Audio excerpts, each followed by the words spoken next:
चारवटा नै हो। तिनीहरू चारवटा मध्ये पनि यो दुईवटा धेरै युज हुन्छ। एफकेट्स र स्क्यानएफ प्रायः जसो युज हुँदैन, युज गरिँदैन। सो यिनीहरू किवर्ड्स अथवा यिनीहरू अपरेसन्सहरूलाई फङ्सन्सलाई युज गर्नलाई हामीलाई चाहियो हेडर फाइल्स। ओके, अब त्यसपछि इन्ट मेन भनेर गर्छौँ एन्ड देन आफ्टर यसरी लेखिन्छ। त्यसपछि यस्तो गरिदिउँ। अब यिनीहरूमध्ये के हो त यो? सो यो इन्ट मेन भनेको this is for declaring the main function भनेको मतलब चाहिँ एभ्री प्रोग्राममा, हरेक सी प्रोग्राममा चाहिँ एउटा एटलिस्ट सरी एउटा मेन फङ्सन हुन्छ जसले चाहिँ होल प्रोग्रामलाई के गर्छ त भन्दाखेरि उसले कन्ट्रोल गर्छ, म्यानेज गर्छ, त्यसपछि के गर्ने भनेर उसले नै भनिराखेको हुन्छ है। सो त्यही भएर हामीलाई चाहिँ मेन फङ्सन चाहिन्छ। अब मेन फङ्सन डिफाइन गर्ने तरिका भनेको चाहिँ यो आइएनटी इन्ट भनेको डेटा टाइप हो र एमएआइएन मेन भनेको मेन फङ्सनको नाम भयो। अब यो डेटा टाइप किन चाहियो त? यसमा चाहिँ इन्ट नै लेखेको छ। अरू युज गर्न पाउने कि नपाउने भन्दाखेरि चाहिँ युज गर्ने बेलामा हामी धेरै चाहिँ इन्ट मेन नै युज गर्छौँ, तर फ्लोट पनि चाहिँ पाइन्छ। हामीले लङ लङ मेन भनेर पनि हुन्छ, त्यस्तै डबल भनेर पनि हुन्छ। सो यसरी चाहिँ हामीले क्यार मेन भनेर युज गर्न पाइन्छ। सो यसरी चाहिँ हामीले चाहिँ डिफ्रेन्ट टाइप्स अफ मेन फङ्सन्सहरू क्रिएट गर्न पाइन्छ है। This is all allowed, but still हामी केमा काम गर्छौँ त? इन्ट मेनमै काम गर्छौँ। कन्भिन्स नहुँ, यो केही फरक परेन त्यति साह्रो है त। ओके, अब त्यसपछि मलाई चाहिँ केही कुरा चाहिँ डिस्प्ले गर्नु मन लाग्छ भने म चाहिँ प्रिन्ट एफ चाहिँ के गरिदिन्छ, एउटा फङ्सन चाहिँ युज गरिदिन्छु। अनि यसमा चाहिँ के गरिन्छ, यहाँनिर चाहिँ मेसेजहरू सक्छ। सो यसले के गर्छ त भन्दाखेरि यो यति सिन्ट्याक्सले it will print the what, print the message inside or within these two quotation marks यहाँनिर हुन्छ। सो भनेपछि अहिले हाम्रो कोटेसन मार्क्समा भित्र चाहिँ मेसेज भनेर छ, मैले रन गरिदिन्छु के हुन्छ हेरौँ है त एकचोटि।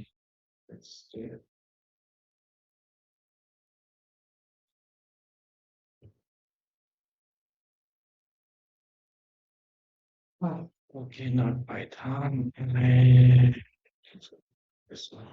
सो मेसेज भनेर आयो नि त होइन, यहाँ जे छ त्यही आउँछ है त। मेसेज फेरि this is my first C program भनेर लेख्नु।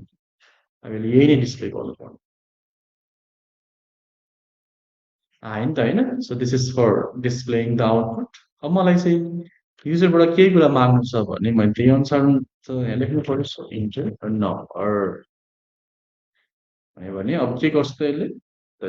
Display the same message. अब यति देखिसकेपछि मैले यहाँनिर त नम्बर इन्ट्री गर्न खोज्छु, तर यो त इन्ट्री गर्न दिएको छैन। सो फर द्याट मैले चाहिँ अर्को एउटा फङ्सन राख्छु, that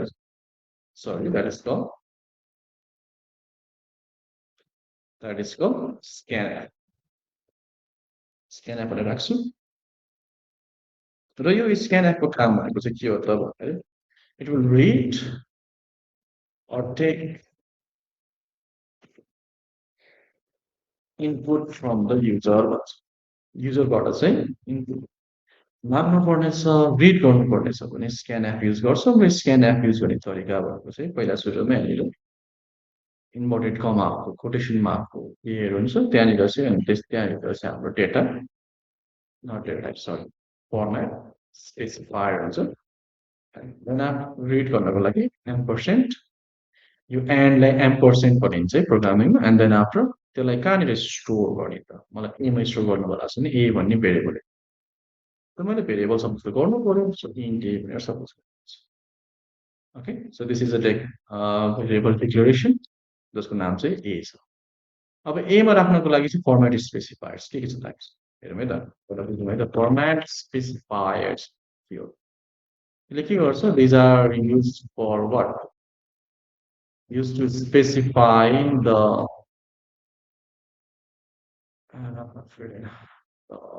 type of data that is being input or output भने मतलब कुनै इनपुट दिइरहेछ, के इनपुट दिइरहेछ त? कस्तो खालको डेटा इनपुट दिने अथवा लिने भनेर डिफाइन गर्ने काम चाहिँ कसको हो त? फर्मेट स्पेसिफायर्सको। हामीसँग फर्मेट स्पेसिफायर्स के छ? पर्सेन्टाइल टी छ, जसलाई चाहिँ हामी इन्टिजर्सको लागि युज गर्छौँ। फर एक्जाम्पल, इन्टिजर्स भनेको के हो त भनेर मलाई टिजाले भन त। What is an integer? Tija. Yes, sir. What is an integer? Integer भनेको कस्तो खालको नम्बर ल भन? थाहा छैन भने Whole थाहा छैन भन्ने number. आएर ल भन त। Whole number. So 1 2 3 and -1 -2 -3 सबै चाहिँ के हुन्छ? These are all the examples of integers. So यसमा 2.5 चाहिँ यस्तो चाहिँ राख्न पाइए, डेसिमल भ्यालु राख्न पाइए।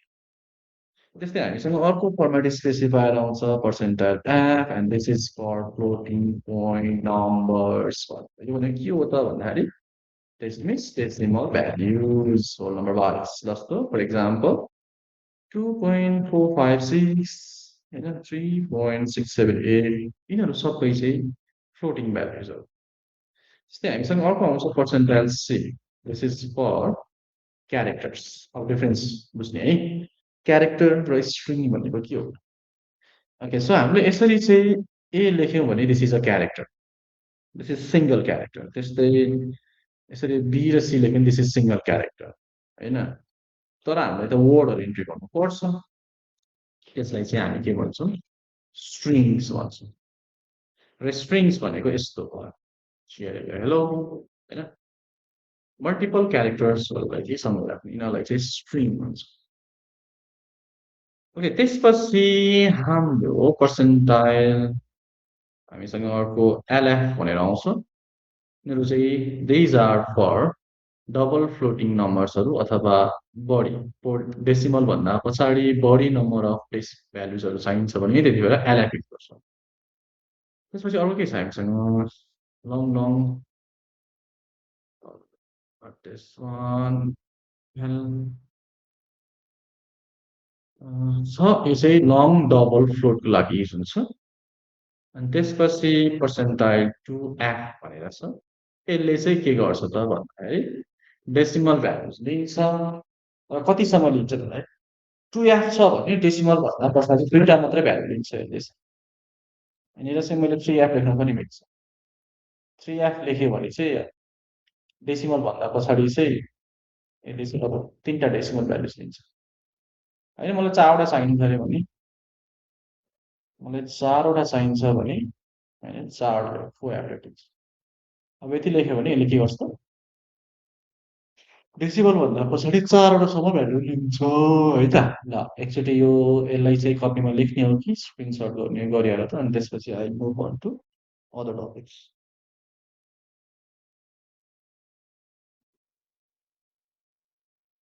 ओके, स्क्रिनसट भयो।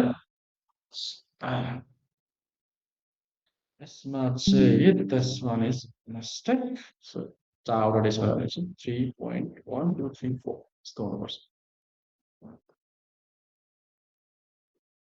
ल ओके, सकेको हो? हजुर सर। ओके, म सोध्छु है अहिले एकछिनमा, तिमीहरू सुन्ने मात्रै होइन, बुझेर याद पनि गर्नु। सो मलाई चाहिँ अब रिड गर्नुपर्ने छ भने म यो फर्मेट स्पेसिफायरको ठाउँमा म यहाँनिर अब मैले के राख्छु त? पर्सेन्टाइल डी राखिदिन्छु। किन भन्दाखेरि मैले ए भन्ने भेरिएबलमा स्टोर गर्न खोजिरहेको छु र ए भन्ने भेरिएबल कस्तो खालको डेटा टाइप छ त भन्दाखेरि इन्टिजर। र इन्टिजरको लागि डेटा टाइप भनेको चाहिँ पर्सेन्टाइल डी हुन्छ। अब यसपछि फेरि अब के गर्ने त? मैले इन्ट्री गरेको नम्बर चाहिँ देखाउनु पर्यो नि त मैले त होइन, देखाउनु पर्छ। सो त्यसको लागि म द नम्बर यु इन्ट्रोड्युस भनेर यसरी एउटा मेसेज टाइप गरिदिन्छु। मलाई यसपछि मलाई एउटा नम्बर चाहिएको छ, त्यो नम्बर एउटा भेरिएबलमा स्टोर छ र त्यो भेरिएबल भनेको इन्टिजर हो। त्यही भएर म यहाँनिर एउटै डेटा टाइप राख्ने फर्मेट स्पेसिफायर राखिदिन्छु, द्याट इज पर्सेन्टाइल डी। त्यसपछि कमा र भेरिएबलको नाम। रिड गर्दा फेरि चाहिँ हामीलाई एम्पर्सेन्ट चाहिन्छ यहाँनिर जस्तो यसरी है। तर भ्यालु डिस्प्ले गर्ने बेलामा भेरिएबलबाट डिस्प्ले गर्ने बेलामा चाहिँ यहाँनिर एम्पर्सेन्ट चाहिन्छ। अब हेरौँ है त यो प्रोग्रामले काम गर्छ है गर्दैन। ओके सो 3 काम गर्यो नि त होइन। ओके यहाँनिर एउटा ठिक्कै लाइन स्ल्यास एन गरिदिउँ न।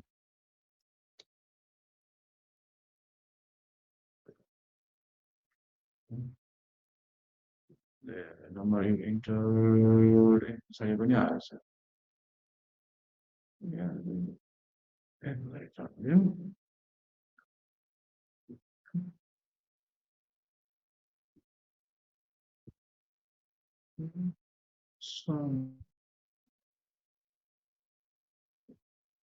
यसरी चाहिँ देखाउँछ है त। सो यति बुझिसकेपछि अब सबैले इनपुट र आउटपुट अपरेसन्स बुझ्यो कि बुझेन त? प्रिन्ट एफ र स्क्यान एफ कसरी युज गर्ने रहेछ भनेर तिमीले बुझ्यो होला सायद। कसैलाई केही प्रब्लम छ यो प्रिन्ट एफ र स्क्यान एफ? एक दुईवटा अरू पनि देखाउँछु ल म। जस्तो फर इक्जाम्पल मलाई चाहिँ क्यारेक्टर रिड गर्नु मन छ भने म क्यार भनेर लेखिदिन्छु। त्यसपछि यहाँनिर फर्मेट स्पेसिफायरमा सी अनि त्यसपछि प्रिन्ट गर्ने ठाउँ सी। ओके अब रन गरेर एकचोटि मिररहरू चाहिँ क्या हो। ओके सो यहाँनिर इन्टर नम्बर हुनुपर्ने enter character sorry enter character पनि नम्बर रहेछ for the character character and then after use slash n right so correct गरिदिउँ यहाँ गरिदिउँ slash n okay so enter a num character a राखिदिन्छु। so the character you entered is a। तर मैले यही केसमा चाहिँ हेलो वर्ल्ड दिँदैन। So only a single character first को जुन क्यारेक्टर छ त्यो मात्रै रिड गर्छ भनेर बुझ्नु पर्यो है त। भनेपछि मलाई हेलो वर्ल्ड अब एउटा स्ट्रिङ गर्नु मलाई छ के हेर्दा म यहाँ पर्सेन्टाइल एस लेखिदिन्छु रिड गर्ने ठाउँमा है हेर ल एस गरिदिन्छु यतिले हुन्छ ल त मलाई हुनु जस्तो लाग्छ। सो हेलो यहाँ त केही पनि डिस्प्ले गरेन किन भन्दाखेरि स्ट्रिङको लागि हामीले यहाँनिर यस्तो गरेर साइज पनि लेख्नु पर्ने हुन्छ। ओके बल्ल प्रिन्ट गरेँ नि त होइन इन्टर क्यारेक्टर इन्टर वर्ड गरिदिउँ।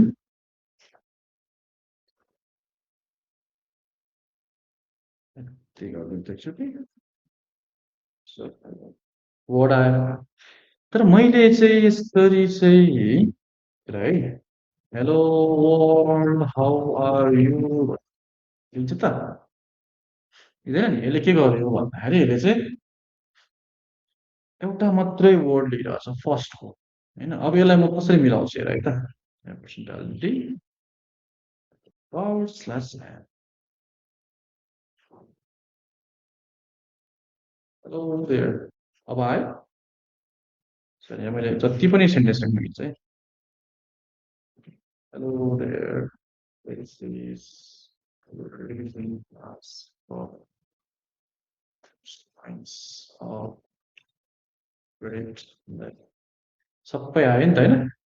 And this is all possible because of यो वाला फर्मेट स्पेसिफाइड है। रिड गर्ने बेलामा चाहिँ यो वाला फर्मेट स्पेसिफाइड चेन्ज गर्नुपर्ने हुन्छ। यसको सट्टामा हामीसँग एफ गेट्स भन्ने पनि छ ल। ओके सबैले यो पनि छ तर यो हामी युज गर्दैनौँ यो नै युज गर्दा ठिक होला है। एउटा फर्मेट स्पेसिफायर मात्र चेन्ज गर्दै पुग्छ किन फङ्सनहरू नै पुरै चेन्ज गरिदियो ल। यो सब कसैलाई थाहा थियो त यो एनीबडी कसैलाई थाहा थियो? Hello class are you listening कोही त बोल। Yes, sir. यो थाहा थियो कि थिएन यो मैले भर्खरै दिएको जुन मैले लेखेको फर्मेट स्पेसिफायर छ यो कसैलाई थाहा थियो? यो पनि छ यसलाई युज गर्न मिल्छ थाहा थियो? खै त बोलेको कोही बोल्दैनन् के भयो सबजना सुतेको हो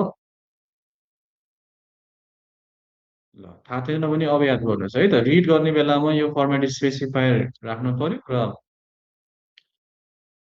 प्रिन्ट गर्ने बेलामा चाहिँ यसरी पर्सेन्टाइल एस राख्दै भयो ल यसलाई चाहिँ स्क्रिनसट गरेर राख ल सबैले कि कपी डाउन गर कि स्क्रिनसट गर ल त्यसपछि हामी कन्डिसनल ब्रान्चिङ स्टेटमेन्ट डिटेल्समा जाउँ त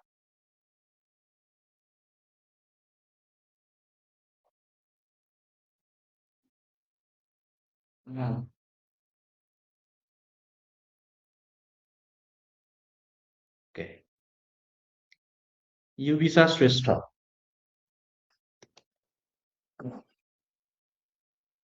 युबिसा आर यु लिसनिङ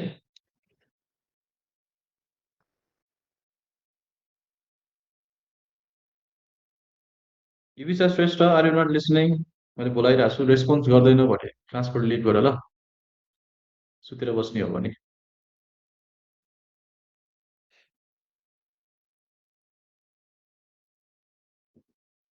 ओके अब हामी चाहिँ जाने भन्दाखेरि इफ एल्समा जाउँ इफ एल्सले कसरी काम गर्छ भन्दाखेरि हामीले इफ लेख्छौँ एन्ड देन आफ्टर प्यारेन्थेसिसभित्र चाहिँ कन्डिसन लेख्छौँ र यदि यो कन्डिसन ट्रु भयो भने के हुन्छ दिस कोड विल एक्जिक्युट होइन भने एल्स पछिको यहाँभित्रको यो कन्डिसन एक्जिक्युट के अरे यो स्टेटमेन्ट एक्जिक्युट हुन्छ है त so this is very simple है त यो भयो नि यो भएन भने यो भन्ने कुरा हो जस्तो एक भ्यालु फर एक्जाम्पल मैले यहाँनिर चाहिँ int a is equals to 1 छ अरे अनि यहाँनिर मैले चाहिँ प्रिन्ट हेलो वर्ल्ड भन्ने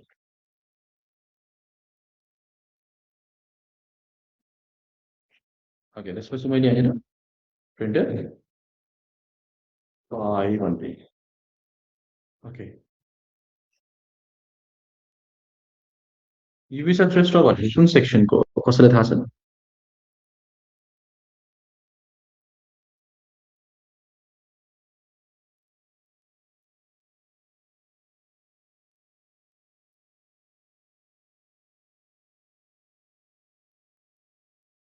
युबिसा is not going to respond हामी कन्टिन्यू गरौँ है त युबिसा घरमा कल जान्छ है त YC is not responding during the class है त ल अब यसमा कसरी काम गर्छ त ल मलाई कसले भनिदिने भन्दाखेरि सार्थक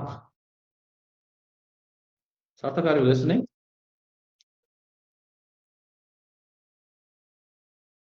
Yes, sir. ओके हामीलाई बाई प्रिन्ट गर्नुपर्ने छ भने ए को भ्यालु कति हुनुपर्छ होला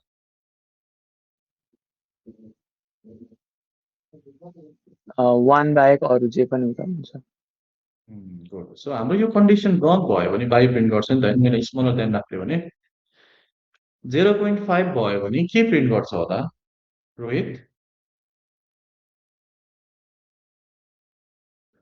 Rohit Badal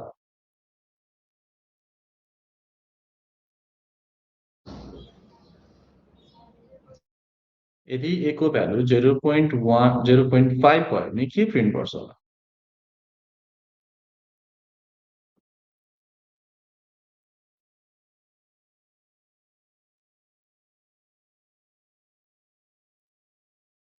so I think रोहितलाई बुझेँ नि होइन टिजा मलाई एकजनाले म लेख्नु चाहिँ सबैले लेख्नु तर म एकजनाले बनाएको यसो लेखेर we have to check whether the given number or यो छ प्रोग्राम यसको एन्सर लेखेर कोड लेखेर मलाई इन्फर्म गर ल